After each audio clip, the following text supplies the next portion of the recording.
you can't change a child's character at all. You can only pray for them that they will get to a place where they become a good character. If you see that they are very sneaky, all of these things. And firstly, if you see that like they are all of these things, very strong-willed, very defiant, firstly check yourself. Is it something that you're doing? And then start to look at their character. So yeah. Yeah, you said you are one sibling out of 9.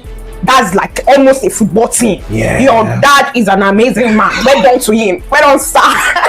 You are doing the Lord's work. The Bible says, go ye to the world, be fruitful and multiply. And your dad took it very seriously. He didn't joke about that one at all. And I'm the youngest out of all of the boys as well. To see my mum work extremely hard and my brother take on roles that was like very essential, because my dad was in Nigeria a lot, my mum used to work a lot.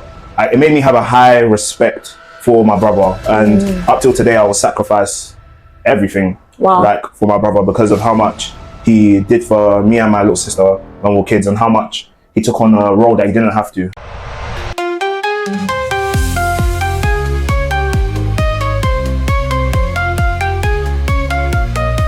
Talkandchop, where we blend the art. Real stories, shared plates, it's a brand new start. In this kitchen, we're a family tonight. Food and stories, everything feels just right. Hello. It's another episode of Talkandchop today. And guess who I have in the kitchen with me? Ha! Hey! Wait, it's not time to come in. Go back. Hello guys, my name is Daniel. Daniel tells stories, Daniel Bible stories. Yeah! This guy is one guy that has turned his life around. His guy that's found purpose, that's found himself, his true love, which is storytelling, and he has been able to build himself a very, very, very mighty. He's a TikTok account. He's a celebrity now. I need to say, boss, please show us the way. This is my celebrity. When I see her, I always ask her. Daddy, don't be whining me. Daddy, don't be whining me, please. Just tell us a little bit about yourself. My name is Daniel. Daniel tells stories, as we've explained. One massive passion of mine, as our amazing celebrity here has told you today. Yes, so celebrity in the making, as far as my eyes can see. No, honestly, as far as your eyes can see. One massive passion of mine is revealing the truth, retelling the story, and reflecting God. That's like my mission statement for all of my content. So I always want to make sure that the truth of a matter is put out there. And to be honest, if you ever had conversations with me when I was a kid, one thing I always did was just tell you a story, and I will overemphasize it, make it interesting. So now I've built a whole platform from doing that, and it just feels very natural. And yeah, like it's my passion. But yeah, if that's... You know what, Daniel? You need to teach me this your British accent. You know, guys, can you? Give me a water. Question in the comments. Do us British people sound like that? Do we sound like that? That's a question. Please, Nigerian people, please rep me as well. Do we sound? I must try my best to sound British as much as I can. Anyway, Daniel, tell us a little bit about your childhood in British accent. My childhood was a very interesting one. When you walk out into public, you're a British person, but as soon as you go in and that door closes, you're Nigerian. that's it. So there's no shoddy in your room. Yes, basically. So no. It's a very interesting one. My childhood was very interesting, but I do believe it's made me into the person I am today. So yeah, we thank God for it. Yeah, you said you are one sibling out of 9. That's like almost a football team. Yeah. Your dad is an amazing man. Well done to him. Well done, sir. You are doing the Lord's work. The Bible says, go ye to the world, be fruitful and multiply. And your dad took it very seriously. He didn't joke about that one at all. And I'm the youngest out of all of the boys as well. We're 8 boys and 1 girl. Wow. Yeah. That's amazing. You know, in my family we have 5 boys and I'm the only girl. So so that means we are still like young. We are still upcoming. You told me the other time that you are a very vengeful person. Like if somebody offends you, like you never let the grudge go. You be like, after 3 years you still be keeping it in your mind. What made you that way, and how do you stop being vengeful to be the person that you are today? Very good question. So Yes, throughout my whole childhood, I was very vengeful. So how I stopped being vengeful was when I realized how it felt when other people held grudges against me. I didn't like the feeling. So it was kind of like, I said, if I don't like the fact that another person is doing this to me, very simple. I don't think I should be doing this to other people. Also, when you're in rooms with people that you hold grudges with, like you look like the most powerful person. Well, you feel like the most powerful person, but you look like the biggest idiot.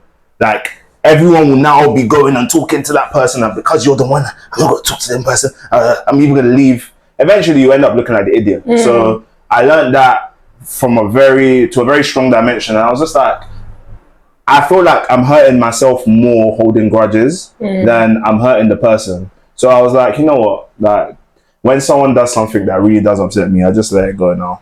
And push forward. So that's interesting.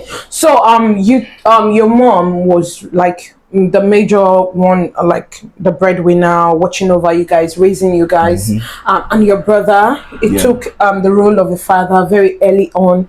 So what was it like watching your mom having to work so hard to raise you guys, and your brother doing all those, growing up too quickly and losing most of his childhood to be like a parent to you guys? Yeah, it was a very interesting process. My mom, I wouldn't say primarily was like the breadwinner. My dad did cover a lot of the hefty bills, but it was my mom that was very conscious of like what we needed. So like, I guess because a lot of the big bills were covered for my dad, and my dad was very old fashioned, very Nigerian. It was very different to my mom that was adjusting to life in this country. My dad's business was in Nigeria. My mom's business was in this country. So she knew how it was to deal with people in this country. Like how kids were treated in school when they didn't have the best shoes. How kids were treated in school when they brought lunch to school. Let's say I brought jollof rice to school. You would kind of get bullied for that at that time in Britain. So now we had to make sure that we had the right packed lunch. So you had to eat sandwich. Yeah, we had to eat sandwich. Not me. If I could go back in time, I wouldn't care if anyone would bully me for that. I would bring jollof. I've taken amala and okra soup to school before. That day I hid under the table to eat it because I was so embarrassed.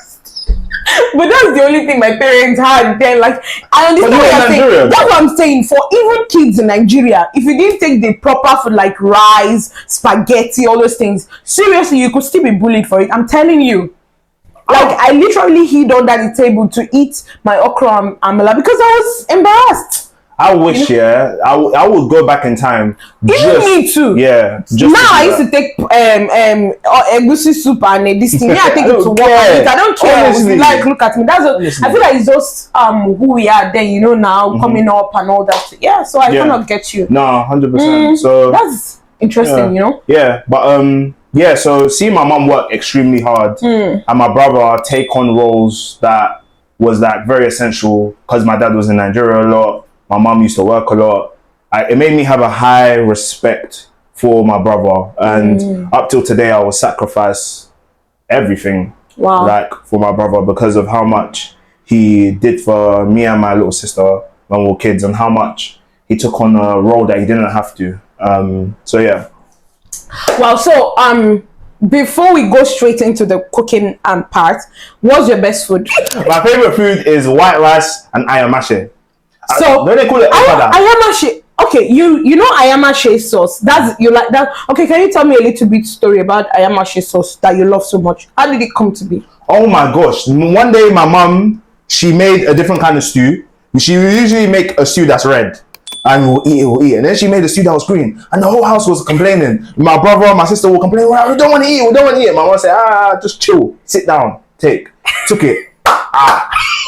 Oh my god! And my dad at that time, he would come back and he'll get ayamashe from Tasties. Oh. And then he'll eat, and I was like, let me taste this one as well. Tasted it, and then I realized that was actually my favorite. And my dad after that had to start hiding his ayamashe in different places because we were all steal it.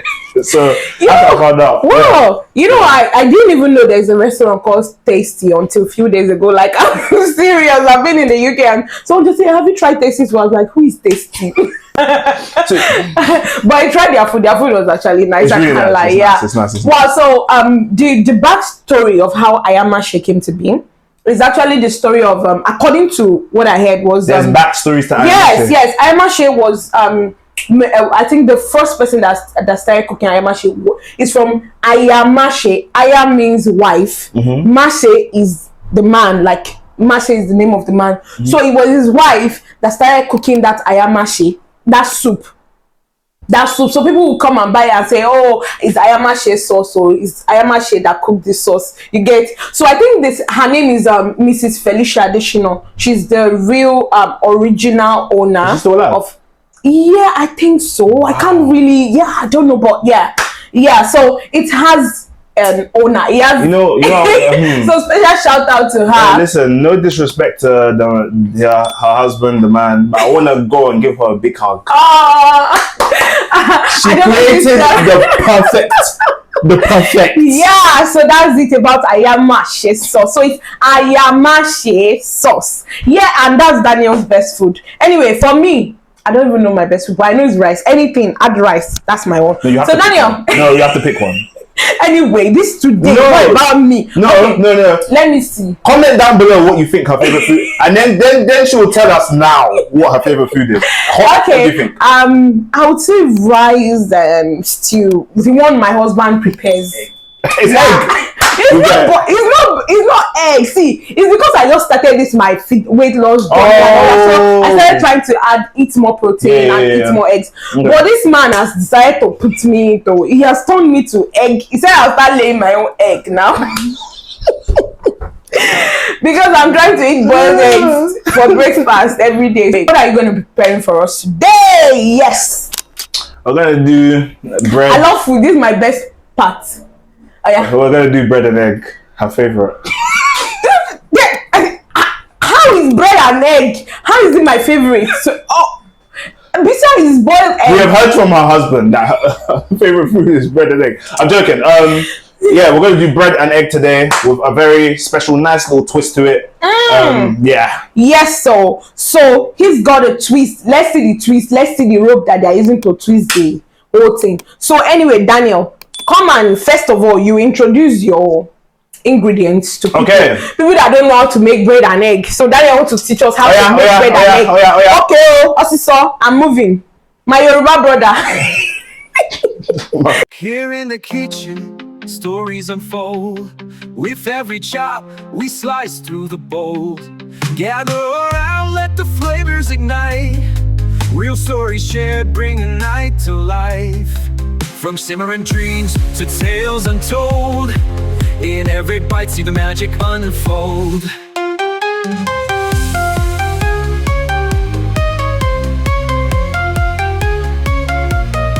Talkandchop, where we blend the art.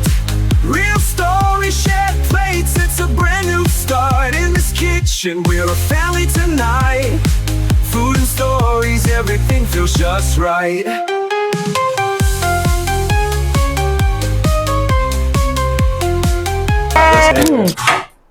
So do you used to wash your steak before you use it? But me, I used to wash my own. Nah, I did as well. But I started getting mocked for washing my steak. Why? You know, I even noticed that people don't even rinse their plate here when they finish washing it. Why? What do you mean? Like when they wash the dishes, they just put it in the back in the this thing and start dry it. Yeah, they don't wash the soap off. I don't know who does that. Daniel, you know the people do that. You people that do that are very interesting people. I'll tell you that. That's not true. You are British as well. Yeah. So yeah, we're back. We've done all the choppy, and then we've done all the veggies. I did most of the work. He was just watching. Why? I was just chefing, showing my chopping skills. God is my witness. I'm not gonna say anything.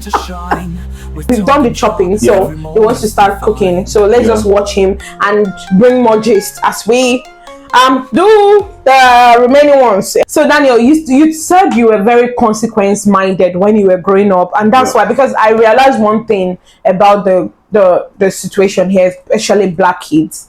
They end up joining gangs, they smoke, they do all the bad stuff like stabbing each other and all that. How were you able to grow up differently amidst all this, despite the fact that you grew up here when you were 2 years old, you started growing up here. You had all the chances to go down that the drain, down the bad route where you just put on those hoodie and snatch phones and everything, but you didn't do that. Instead, you are this person that you are today, God fearing and a lover of God, and you've done well for yourself. So how were you able to do that? Just think about the consequences of your actions. Like, there was a time where I stole, I got caught, and then I realized that you get consequences when you get caught. You get in trouble, and I realized I didn't want to get in trouble. I don't like consequences. That can easily be avoided, of course. Sometimes a consequence can happen from making a mistake, and then you learn, let me not make that mistake again. But instead of actually making that mistake, I was like, let me just not make it. So, and I saw other people go down that path. I lost friends, and both to passing away, and I lost friends to go into prison as well. So I realized I didn't want to be one of those people that was lost. A lot of my family went down that route, and I was just like, no. Literally, it's just a simple decision of no. And even though in the moment it may seem like you're the odd one out, by God's grace, I actually followed through, and we are where we are today. So yeah, that's what made me God-fearing. And you really need God in this country, I would say. In the UK, you need God. Anyone telling you, listen, mate, you can live your own life, do your own thing, they're lying to you. You need God in this country. People think that a lot of the brunt of the dark energy is all in Africa, it's all juju. We're dealing with more here. And you really need God in this country. I realized that from young, and I didn't want consequences to my actions. I just wanted to do well in life and make my mom proud. So yeah. You know this thing you just said now, that people think it's only in Africa that we have a lot of voodoo, we have a lot of principalities and power. They say, oh, when you get to the UK, you don't have to pray anymore. You don't have to do anything because the system is working here. Things are working. There's no witchcraft. There's nothing. Everything is going on well. So what do you have to say about that? Is it really true? You're not clever. You're not clever. You're not clever. Sure, you are hearing. If you think because you are in the UK or you are abroad, you don't need God. They said you are not clever. Or quote said by Daniel, he said you're not clever. No, I went to Ghana, and to pray there, my mood was always up. To pray there, it was easy. You could flow, pray 2 hours easy. You read your Bible. You want to do that stuff when you're there. Came to this country. As soon as you come to, there's a term that they say in the UK. They say the UK is bad vibes, and a lot of people think that's just like because everyone's in a bad mood here. Why is everyone in a bad mood? Why is all the knife crime happening? What is going on? Anyways, I see why Apostle stopped speaking because there's I would say personally, the reason why people are in bad moods, all of that, is not just because of everything that they're going through. I do believe that there's a spiritual side going on in the background. There's a lot going on in the background, and I think that it is not normal that someone can be in Nigeria their whole life, they can be broke and happy, come to this country rich and miserable. How? Just about surviving, they're able to take care of their whole family, but they're miserable. It's because there's something more going on. In my personal opinion, this is my opinion, but or my experience. Okay. Okay. Yeah. Let's get started. Did you hear that? So it is much more than just living in the UK or abroad. You need God in every stage of your life. Here in the kitchen, stories unfold. With every chop, we slice through the bowl. Gather around. So how were you able to build your TikTok? How did you find your passion for storytelling? Because you're telling me about the turning points in your life. That was Festival of Life 2024. That's the program by Light Nation that we do every June. So you said the last year, which was the as far as your eyes can see. You said that was your turning point. Yeah. So how were you able to like find your passion for storytelling and then incorporate as far as your eyes can see into making your TikTok into what it is today? As far as your eyes can see, that was Festival of Life 2024. During that season, Apostle was getting us to think bigger than we are, and not to just survive, but to excel. And Philippians 4:8 during that whole season was running through my mind. Whatever is just, whatever is true, whatever is praiseworthy, think on these things. And I wanted more for myself. I didn't want to just like survive by paying bills and everything. So I started to actually put those practices into place of as far as my eyes can see. That was all Apostle was saying during that season. As far as your eyes can see. And I started to picture myself, not picture myself, I started to get these little flashes and visions of tens of thousands of followers on TikTok, millions of views. And then there are hundreds of thousands. There are millions of views, millions of followers. I started to see it. And it wasn't just like me seeing something in my imagination. Let's say it's you standing right here in front of me like this. That was what it was like. It wasn't just my imagination. It was so like real to you. Real to me. And I was like, okay, cool. But how are we going to do this? This was a picture. The picture I have right now, the reason why I haven't changed it in Daniel Tells Stories is because that's exactly what I saw.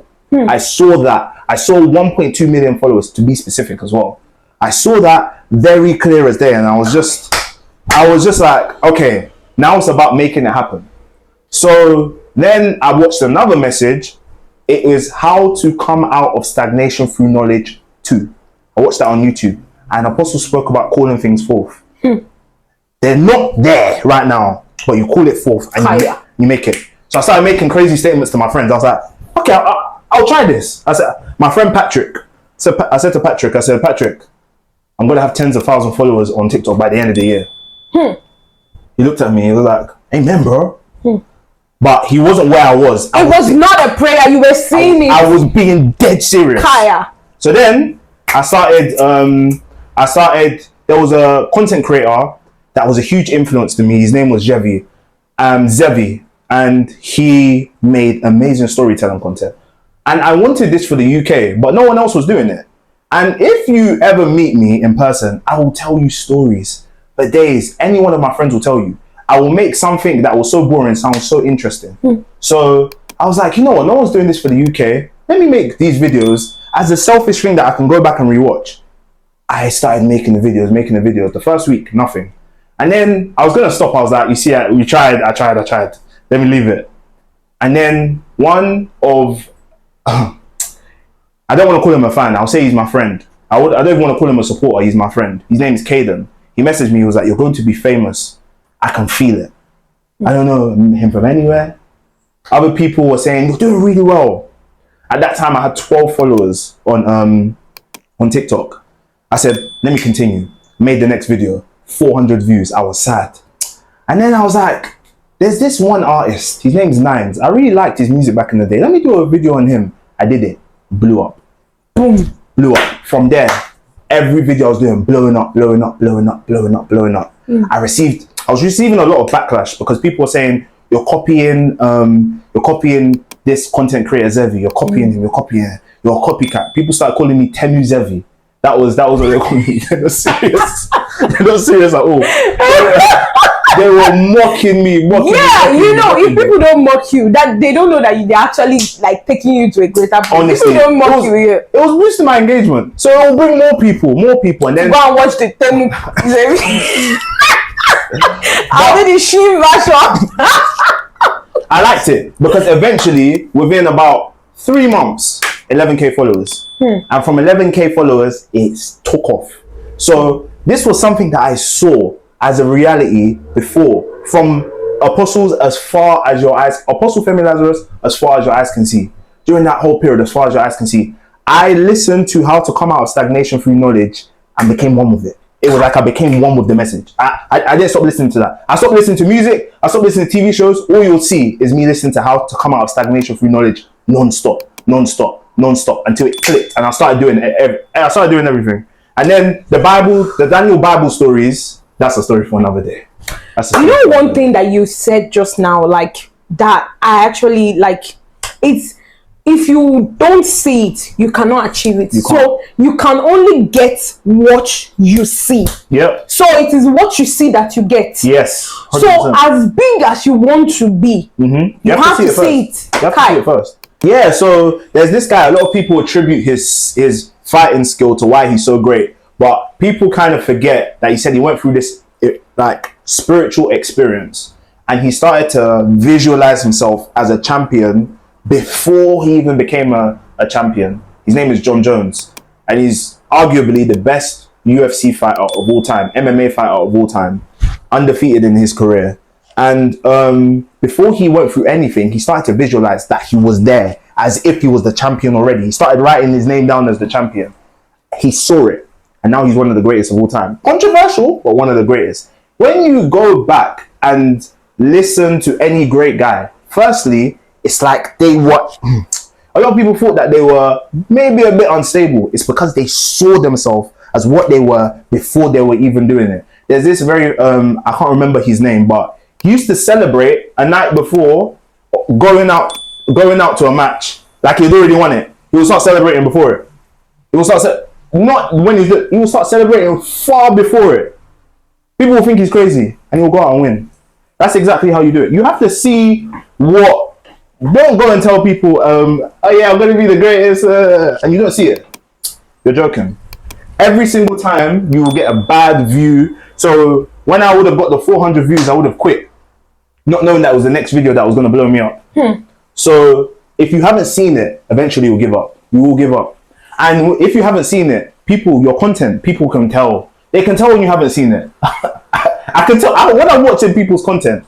I can tell they haven't seen what it. They don't even know what they want to do. There was times, I'll be up. I'm tired. I'm falling asleep. I'll wake myself up doing research on videos, going through people's comments where their critiques is genuine. I was losing sleep over this. I got depressed over not being. I often get depressed over not being what I'm seeing right now. Like it makes me impatient sometimes. I fall into months, weeks, sometimes strings of depression because what I'm seeing, it's like I'm not achieving it. You know what I'm saying? Getting there. It makes me sad.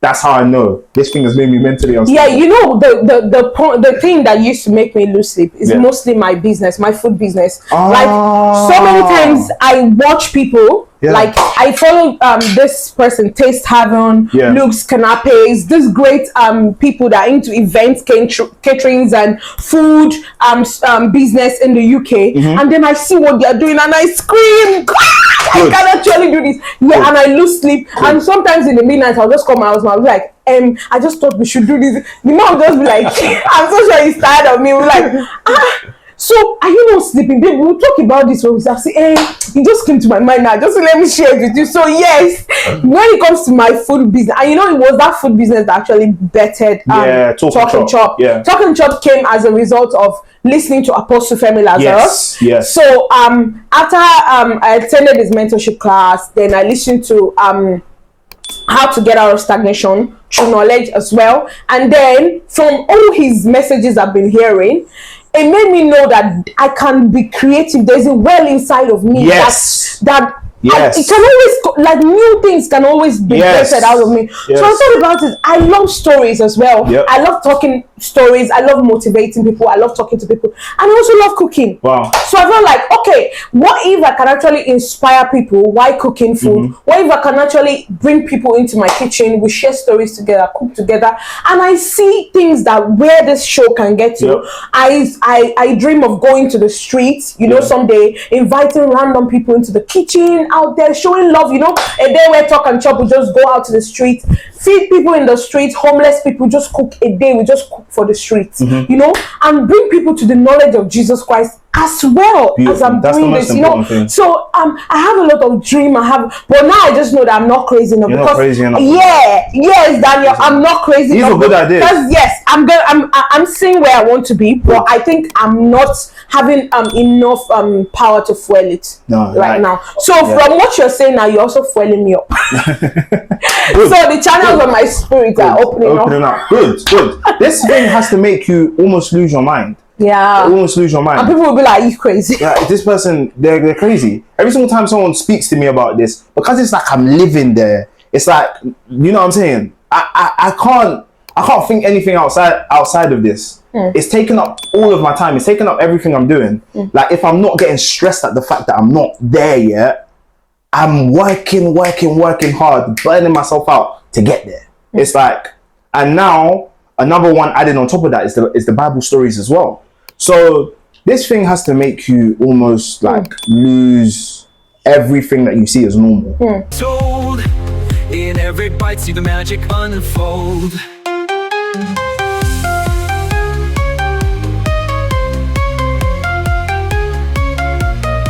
Talkandchop, where we blend the art. Real story, shared plates, it's a brand new start. In this kitchen, we're a family tonight. Food and stories, everything feels just right. Wow, Daniel, I've really bless you. I really learned a lot from you today in this kitchen. Trust me, I'm so happy I brought you here because I feel like after this episode, my life is going to change, as well as the life of the people that are watching this video right now. Because you said a lot of things, like you deposited something in me today. And trust me, by the time you see my next video, you're going to know that I've seen it. You're crazy about it. Let's add the egg. Yeah. Good. Anything that doesn't make you lose sleep, that's not... Yeah. So you're not crazy enough. You're not crazy enough about it. If you sleep comfortably at night, I had a 9 to 5. It was affecting my 9 to 5 heavily. I was losing my. It was like sorry, bro. That the same thing is happening to me. What's it called? I was losing my mind. It was heavily affecting my mental health because it's like you feel in a prison anywhere else. Like when you're not doing what you're dreaming to do. You feel in the prison because outside of freedom. Okay, cool. If I was in prison right now, the main thing that would be bothering me is that I'm not free. I'm not walking free. I'm not doing what I want to do. You know what I'm saying? So that's what the 9 to 5 felt for me. Like life felt for me that I would rather go all in with what I'm seeing rather than sit in this like 9 to 5 that's like heavily like depressing me even more than my life situations were making me stressed as well. So everything else outside of what you're doing should feel like a prison. I'm not saying quit your job. Don't quit your job until you found something. Yeah, you know what I'm saying? You found something that you can go all in on and you can bet on yourself that this is what I'm going to make it on. But like, it should feel like prison if you're not doing what you were born to do and you found what you're born to do and you know, I'm meant to do this and this only, everything else will feel like prison when you're not doing what you're meant to do. Literally. If you're not walking in freedom, you're in prison. Simple as that. And that's how I felt. Wow. Yeah. Wow. Simple. So if you're not doing what you're born to do, you're not achieving purpose, the reason why God has created you on this earth, you're in prison. By Daniel. Nobody's true. You're in prison. Because even me, so many times I feel like I'm not fulfilled. Yeah. With the kind of job I'm doing right now. I feel like this is not where I'm meant to be. This is not what I'm meant to be doing. Yeah. I'm meant to be like a free bird. You know, I just want to be motivating people, talking to people about life, bringing people out of their pits. You know, that is who I'm meant to be. Yeah. And every other thing outside that, I feel like I'm in prison. I feel like I'm restricted, you know? Yeah. If your 9 to 5 is not, the only reason you're there is to fuel what you're doing, you're in prison. And some people's 9 to 5 is what they want to do, which is very fine as well. If you want to build your way up from being, I don't know, a administrator in your company all the way to being CEO, and you know that this is what you're born to do, to show people that there's excellence through 9 to 5, you're right where you need to be. But for some people, they want to do something else, but their 9 to 5 is making ends meet. And you're okay to be there as well. But you have to find that thing that you're doing here on earth first before anything else. And like that's why you find a lot of people drown themselves in alcohol. That's why they drown themselves in smoking. They drown themselves in drugs to make this pit in their stomach feel better than what they're experiencing because they're not doing what they're born to do. They have to drown it out with anything unless there's so much noise, there's so much torture in not being who you're meant to be. You have to drown it out with something. And that's what you find a lot in this country. I used to think, how are these guys smoking so many cigarettes? How are they drinking so much? And then I realized it's because they're not doing what they were born to do on this planet. So, yeah. When you're doing what you're meant to do, then it fills that space in you. It fills that space for Hey! you. Yeah. And you can only find what you're really born to do here on earth through Jesus Christ. Daniel, we're done. that's true. Through Jesus Christ. Yeah. That's the only way. Yeah, we're done. I feel like I need to put this inside bread and make a toast. Yeah. Would you like that as well? Yeah, okay. 100%. Laughter and spices fill the air so sweet. Can somebody say Chef Daniel? Chef Daniel. Why is she so happy?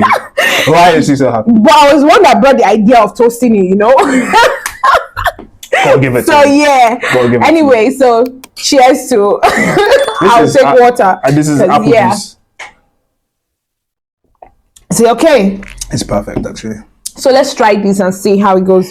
And this is agege bread, by the way. Agege bread toast.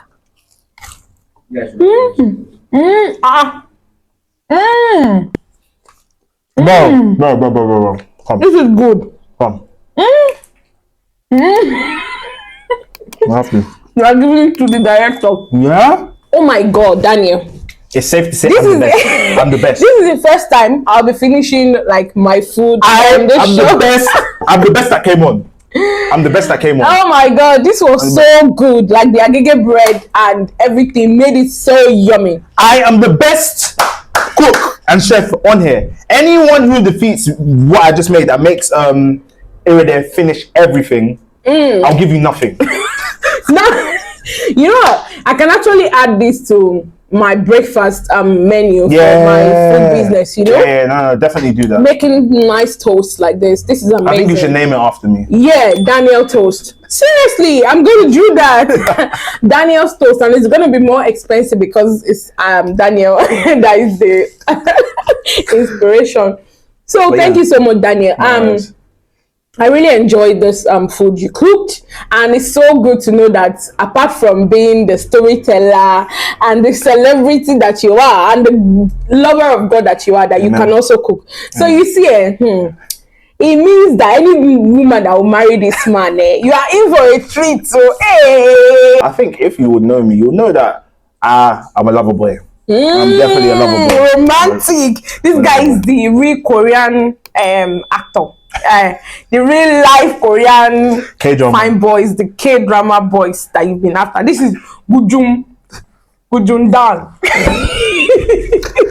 Abi Dan Jumpio. No, she's flat. She's So flat. Daniel, I just wanted to ask, Yeah.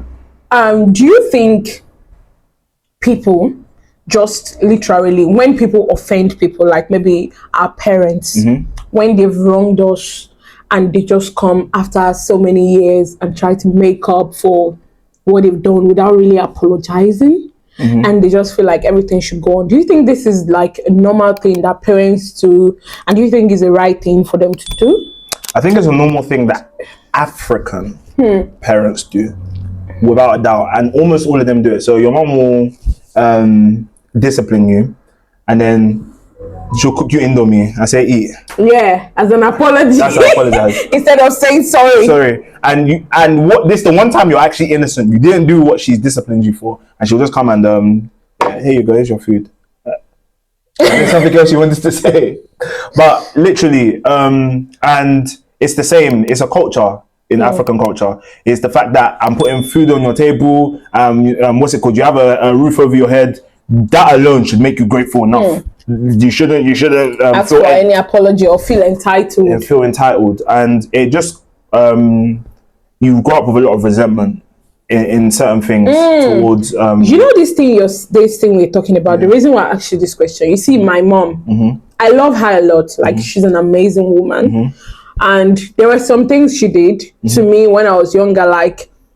And I still feel like sometimes when I think about it, I feel cheated. Yeah. Because there was this issue. There was a day, my mom bought me a skirt. And you know, all these are parents, whenever they are active in the church, maybe they are a deaconess or deacon, they have this standard of life that they want you to live by, this religious standard of life. And when you're not living by it, they feel like, oh, you have failed them or something. So there's this skirt she bought for me because she always say, oh, you must not wear short skirt, you must not do this, you must not do that. So one day, one woman saw me in church. So because I used to teach children in my former church while I was in Nigeria. I used to teach children. I would teach them choreography. I was their Sunday school teacher. So I was putting the children through. One day we had a program, and then I don't know what happened. This woman went behind to go and tell my mom that, oh, she saw me and the skirt I was wearing was so short. It was revealing all my my body. And my mom, she didn't even ask any question. My mom just literally covered me where I was, and she started beating me, beating me. Oh, you want to disgrace me, you want to put me in shame in the presence of people. I've told you to do this. And my mom beat me there. She didn't even ask me what happened. How old were you when this happened? I think I was done with secondary school then, so maybe around 15. Of course I remember very well. And then only after she now told me, oh, where's that skirt, where's the skirt, they said you wore to church. And then I brought out the skirt to my mom. Guess what? It was my mom who bought the skirt for me. So I told her, I said, Mom, this is the skirt that they said I wore that was too short, that you beat me for. And did I get an apology? No. It was just, okay, stand up. After you've knelt down, stand up. And, I feel like you should apologize. You should say, I'm sorry. But parents, why, especially African parents, why do they feel that they can't say sorry? It's because because the conditions that African parents grew up in, it was way worse than this. And they're so grateful for a roof over their head. They're so grateful for food. So the fact that they're providing that for you every single day, they just think that, this is what you should be thankful for that already. This child that I pushed out for 9 months, they hold their choices that they've made in life to you. They hold you to that standard and think that you should be completely grateful for that alone. If they make a mistake, you should be grateful that you're alive. I gave you life. That's the, I would say, entitlement of African. Yeah, I know when my mom sees this now, because she always watches my show. She will always say, oh, how is Talkandchop? Oh, how's Talkandchop? I know she'll definitely see this. Mom, I've forgiven you, trust me. I love you a lot. It's not like I'm saying, but I'm just saying you should still apologize. Yeah. You should still say Mom, sorry. please, apologize. Yes, so I just wanted to ask you before we go, Daniel, what would you like to say to someone out there that's growing up in the UK right now? And their children have started going the bad way, joining gangs. I hear kids join gang as young as 10 years old, 11, they stab themselves in the buses and all that. And they have growing teenagers right now, and who are looking to have young men grown up like you, that is doing something well for themselves too. What do you have to say to people who have young children like that, or young children who would watch this? And how can you advise them to turn their life around and to also raise their children to be someone that we can also be proud of in the future? Firstly, before anything, you have to pray. You have to pray. Before you put out the other systems in place that would work, only prayer can truly bring a child out of that if they're already in it, or prevent a child from going down that path. Prayer can either make you act right or they act right. It only takes one day for a child to make a decision that will ruin their life for the rest of their life. It only takes one day. It can be one moment that you've had with them. It can be one thing that you said to them that day that just confirms everything that the devil's been building up for years in them. Heart. So exactly, in their heart as well. So I would say firstly you pray, because that would provide the spiritual covering and the spiritual covering that they would need. And then secondly, the way you act at home and act outside it should align. So This is powerful. I find that a lot of pastors' children go astray. I've experienced it. I've seen it. We'll still have a day where we'll talk about how pastors' children end up going astray and 100%, why. I'm a pastor's child, so I understand exactly perfectly what you're talking about. Literally. So they see their parent in church. Perfect parent in the church. Perfect parent. They counsel people. They cry with people. They lay hands on people, and then they come home and they see a completely different version. And that makes the child want to run away from home. Very true. Yeah. It makes them confused, but it also makes them want to run away from home. It makes them look at you to be the biggest hypocrite in the world. And then they will run to whatever is not you. They will run to a complete opposite of you, either to trigger you, to annoy you, or because they've seen you act that way. So it's just made them conditioned to someone that's like you. Not the person you show on the pulpit, the person who you are. So the way you act at home, very, very important. Make sure you're acting how you're acting outside, basically. So if you're a rude person outside and a rude person at home, they'll respect you more because they know you're being genuine. And maybe and there will be a rude version of you as well. Exactly. Yeah. But if you're like this nice person and nice person outside, a rude person at home, yeah, it just makes a child lose respect for you. So and it makes them run towards things that are not you, or run towards other systems. So that's where you'll find that a pastor's kid ended up becoming like someone that was very heavily involved in the streets because of what their parents showed them at home in their character. So firstly, your character. Thirdly, I would say always provide a space for your child where they'll feel heard. They'll still know that you're the parent, and that you can advise them, and it will be better if they do listen to your advice. So you're still the parent, you're not their friend. So you could give them advice, prevent them from making choices that will ruin their life, but also provide a space where a child could feel heard. The reason why me and my mum are so close right now is because my mum never judges me. Growing up, she tried. My mum did try. But there was a day when my mum apologized for any like wrongdoing she did as a kid, where she went wrong. She did genuinely apologize. And that healed me to a different level. And now me and my mum are like best friends because I always feel heard by her. She advises me from a place of love. And she also gives me amazing spiritual advice, Bible advice. And then you can tell when she switches into her mum mode where she's just worried. Like, we've become best friends just off of the fact that I feel heard. When I came to her and I told her that I was interested in a girl for the first time, she advised me. She didn't make me feel like you shouldn't be wrong with our girl at your age. What are you? No, she will tell me this is what I think, and especially about the girl. It's like there was a safe environment. So now when she gave me advice, I would actually listen to it because there was that environment where I felt heard around her, and I saw that her advice actually worked. And then fourthly, is that fourthly? Yeah. All right, fourthly. So fourthly, I would say, be kind to others. Be kind to others in front of them. Practice what you preach. Practice what you preach heavily. It's not now that you're just acting outside. It's that you make a statement and you stand by it. Children really respect that. And no, actually, there's another fifth advice I would have. Watch them, but not in a way that's intrusive. So don't like sneak around, go on there, like sneak their phones or stuff. Like, make sure you built such a rapport with your child that you can watch them in a safe way. So the reason why my mum was able to build such a rapport with me and still know the things I'm doing is because I felt comfortable with her to know the things that I felt comfortable for her to know the things that I was doing. So yeah, just keep an eye on them. When you're my mom, she's actually so smart. My mom built such a bond with me that if I had gone to a party when I was like very younger, like 16, if I had gone to a party, she would say, "I'll pick you up from the party," and she'll come and pick me up. So then, okay, cool. She'll drop me to the party. She'll drop me and pick me up. And I was like, oh, okay, that's really nice of her to do. She knows I'm at a party. She knows exactly where the address is.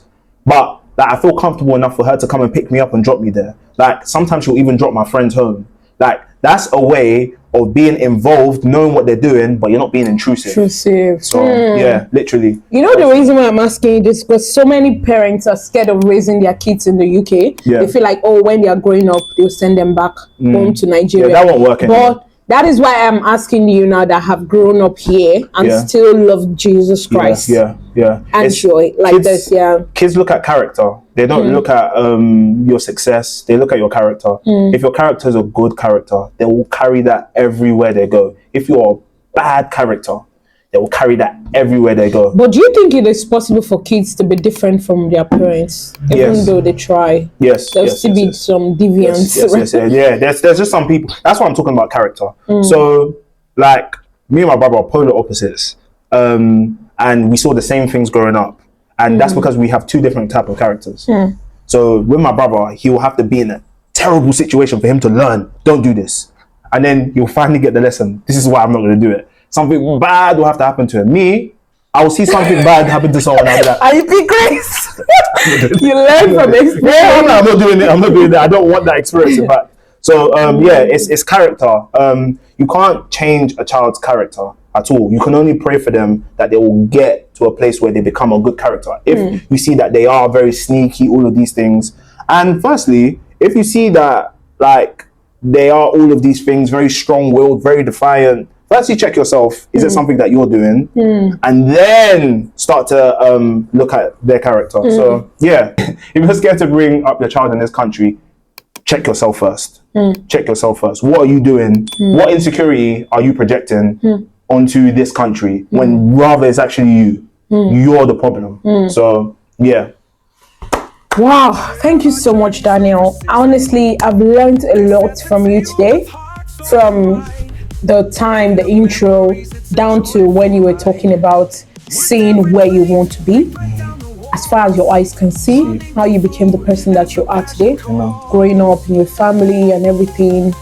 Are you close with your siblings? Like, are you guys close? Me and my brother are like this. He even called me just before this. Me and my brother are very close. Me and my sister have a close relationship. As well. Yeah, literally. That's interesting. So, seeing you family oriented, and then you talked about the family growing up in the UK and how you as well, who on a norm would say, oh, you should be from a dysfunctional family and all, but you're not. And you grew up to be a fine young man that you are today. Thank you so much. It's amazing. And I want to say thank you so much for coming. Despite the fact that you live very far from this place, you came here with your good vibe and everything, putting me through. I learned a lot, honestly. I must say that this is amazing. Thank you so much for the man that you are today. I really thank you for honoring my call. And I'm sure that I'm going to have you here again another 100%. day. I can't wait to come back, actually. I actually can't wait. And maybe we'll make jollof rice, because I know you love jollof rice. I love jollof, yeah. I know you love my jollof rice, because, Best jollof rice, by the way. Hey, Danny. My mom's is better. Oh my God. Sorry. I'm not gonna complain. I forgive you because it's your mom. So thank you so much, Daniel. Thank you so much, viewers. Thank you, Talkandchoppers, for always watching our show.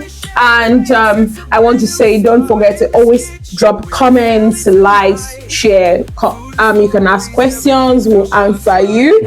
And then please also invite people to watch this show. Who do you want on here? Who do you want next? Yes. So who do you want next? Who should we bring to the kitchen next? Let me know. Anybody. I will look for, even if it's Donald Trump. Editor,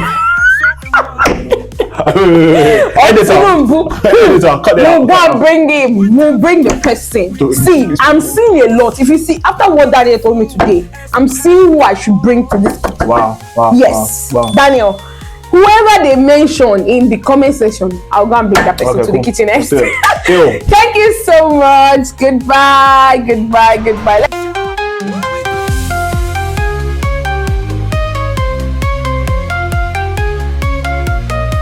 Talkandchop, where we blend the art. Real story, shared plates, it's a brand new start. In this kitchen, we're a family tonight. Food and stories, everything feels just right.